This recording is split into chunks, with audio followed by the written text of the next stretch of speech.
Hi everyone, I am in group 3 and we were asked to choose a mood disorder and do a discussion on that, so I chose bipolar disorder. I got my little script here. Bipolar disorder is also sometimes referred to as manic depressive mood disorder. It's definitely more commonly heard of as bipolar disorder, I think, but that's another name for it. Some of the characteristics of it are just regular, kind of almost daily, just these little bounces between happy, happy, sad, sad. Just maybe they overreact to stuff and it's from 0 to 60 in like not 60 seconds. Another characteristic is episodes of mania. So, however severe they are, this is when a person is engaging in risky behavior. Maybe they're trying things out that they shouldn't, drugs or, binge drinking or something, or just kind of just out there stuff. So I'm going to call into work because I don't need a job, whatever. Things that like a rational person not in a state of mania would be like, well, I'll lose my job if I don't get up and go to work, so maybe I should do that. But of course, with kind of the whole idea of bipolar disorder is that what goes up must come down. And that's where you see the depressive swing of it, where the person's not motivated to do anything. There's no energy. They're sad. It's kind of like this time of like loathing everything. And these periods can be far apart. They can be really short. And that's where it kind of gets into some of the criteria of bipolar disorder. Like a level, there isn't really like a level to it, but there are several different kinds of bipolar disorder. Excuse me. And a level 1 is the kind of person that maybe has one episode of mania a year. So maybe one time a year they cut loose and there's like a period of time where they're just doing their own thing and they're kind of off the grid. But it's not for very long, and it's not back to back.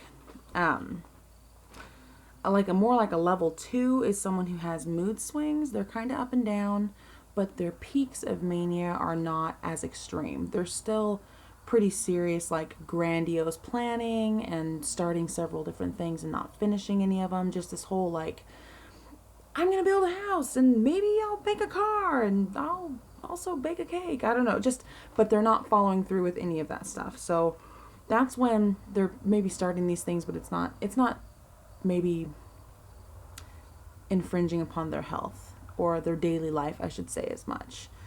And like I said, there's so many different kinds of bipolar disorder. I think there was like 7.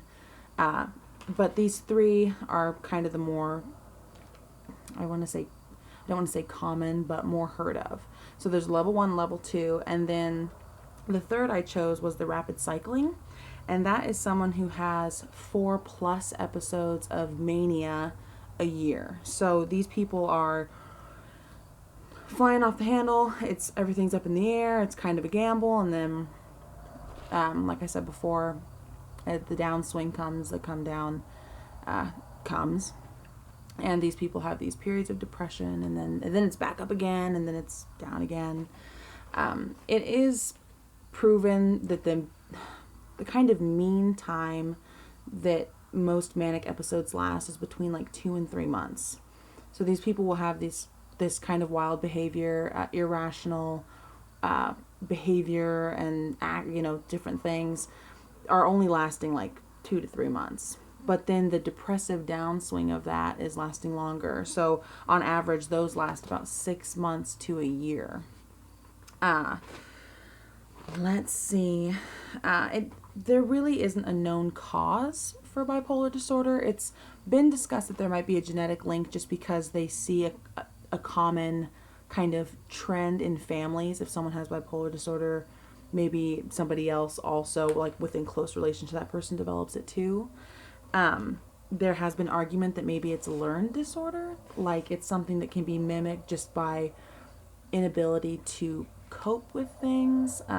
Like I said, that's just kind of something I've heard. I don't know if that's actually true or not. The people most affected by bipolar disorder are between the ages of 14 and 60 years old. And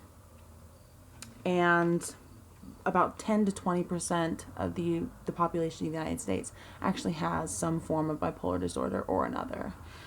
Treatment-wise, there are medications that you can take for this. That's kind of like a last resort. Other than that, most people see therapists, or they have some kind of outlet that they go to. Really severe episodes